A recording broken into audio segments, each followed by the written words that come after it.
So how does a superpower actually die? It's a big question, right? Well, it turns out there might be a playbook, a predictable seven-stage pattern that, according to the sources we're looking at, has been felling empires for the last 500 years. Today, we're going to walk through that pattern and see how the United States might just fit right into it. The core idea here is pretty shocking when you think about it. We're looking at three huge global powers: 16th century Spain, the British Empire, and the Soviet Union. And the argument is that they didn't just fade away, they collapsed, and they all followed the exact same devastating script. But first, what do we even mean by collapse? It's probably not what you're picturing. It doesn't kick off with some epic battle or a massive invasion. No, according to this framework, it starts quietly. It begins with economic exhaustion. That's the moment when an empire's promises and its global commitments just get way too big for its wallet. And here they are. These are the 7 stages we're going to be tracking. It starts with military overextension, then debasing the currency, which leads to a debt spiral, and from there, things really start to unravel, all the way to a sudden final collapse. Let's dig in. Okay, so for our first case study, let's go way back to 16th century Spain. At the time, they were sitting on mountains of gold and silver from the Americas. They were, without a doubt, the richest and most powerful empire on the planet. And yet, they become the original blueprint for this entire pattern of collapse. And this is a perfect illustration of stage 1. Spain had more money than any kingdom in history, and they spent it all on war. They were fighting everywhere, all at once. We're talking the Mediterranean, Italy, the Netherlands, against England. These commitments on 4 continents meant that half, literally half, of all their revenue was just pouring directly into the military. Just an absolutely staggering cost.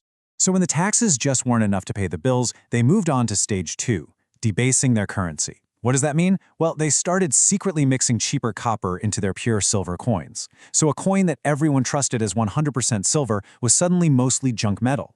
As you can imagine, this completely destroyed public trust and kicked off massive inflation. And that, of course, leads you right into stage 3. The debt just became impossible to manage. Under King Philip II, Spain declared national bankruptcy not once, not twice, but 4 separate times in just 40 years. They were totally trapped in a classic debt spiral. All right, now let's jump forward a few hundred years, because we see the exact same pattern echo with 2 more global superpowers: the massive British Empire and, of course, the Soviet Union. For Britain, the big trigger was the 2 world wars. I mean, the cost was just so enormous that it completely flipped their economic reality. They went from being the world's bank to being its biggest debtor, owing more than their entire country's GDP. The empire just became unaffordable, and it started to crumble, starting with the big one, the loss of India in 1947. Now, the Soviet Union's story, it was a little different, but the root problem was identical. Just look at this chart. The Soviets were spending up to 20% of their entire economy on their military, desperately trying to keep up with the United States, an economy that was many, many times larger. It was an economic arms race they could never, ever win, and it basically just hollowed them out from the inside. And this is maybe the most important point about that final stage. It wasn't some slow, graceful decline. No way. From the moment the Berlin Wall fell to the complete and total dissolution of the Soviet Union, it took less than 900 days. A superpower just vanished. It wasn't a war that did them in, it was an economic implosion that happened with terrifying speed. Okay, so we've seen the blueprint in Spain and the echo in Britain and the USSR. Now, the source material asks us to turn that mirror on ourselves and apply this very same 7-stage pattern to the United States right now. And here it is. This is the core argument from the source material, and frankly, it's pretty alarming.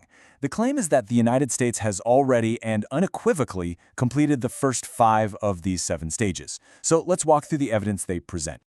So for stage 1, military overextension, the evidence cited is just the sheer global scale of the U.S. military. You're talking about over 750 bases in 80 countries, troops stationed all over the world, and a budget that's bigger than the next 10 countries combined. The argument is that this global military posture is, just like it was for Spain and Britain, economically unsustainable in the long run. Now for stage 2, currency debasement. This time, instead of mixing copper into silver coins, the source points to this number. Since the U.S. left the gold standard back in 1971, the dollar has lost 98% of its purchasing power. And with trillions of new dollars created out of thin air, especially since 2020, the value of every single dollar in existence gets diluted. And you can see how this snowballs into stage 3, the debt spiral. This chart shows a really critical moment. According to this data, the U.S. government now spends more money every year just on the interest payments for its national debt than it does on the entire national defense budget. That's what a debt spiral looks like. You're borrowing new money just to pay the interest on the old money you borrowed. Which leads us to stage 4, the loss of productive capacity. The U.S. has become a country that consumes way more than it produces, and that results in a massive trade deficit year after year. The argument is that, a lot like how Spain relied on New World silver to just buy everything it needed, America now relies on the dollar's special status to import everything from medicine to iPhones, hollowing out its own manufacturing base in the process. And finally, we get to stage 5, social decay. Here, the source points to a whole collection of internal problems. You have trust in major institutions at all-time lows, you've got rising social issues like crime and drug overdoses, deep political division, and even collapsing birth rates. The picture that's painted is of a society that's really starting to fracture from the inside. So, if you followed this pattern and you believe the first 5 stages are already in the rearview mirror, what's next? Well, that brings us to the precipice, the final 2 stages that are, as of now, still pending. And stage 6 is the big one. It's the loss of the dollar's status as the world's reserve currency. This is the point when other major countries start to actively move away from using the dollar to trade with each other. The source material points to early signs of this already happening, with countries like China, Russia, and others starting to trade in their own currencies, chipping away at the global demand for the dollar. And that takes us to the final act, stage 7. And the warning here is absolutely crucial. This isn't a slow, gentle slide into being a second-rate power. History shows that when that financial foundation finally cracks, the collapse is sudden and it's brutal. The system holds together and holds together and holds together until all at once, it doesn't. You know, what's so fascinating is the psychology of it all.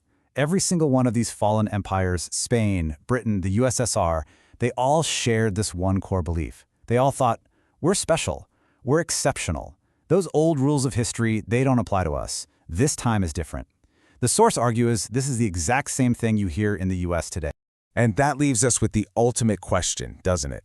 Is this historical pattern some unbreakable law of economics and human nature, or is there something so unique about the modern world, so special about the United States, that this time really is different? The pattern says the end of the story is already written. History is just waiting to see if it's right.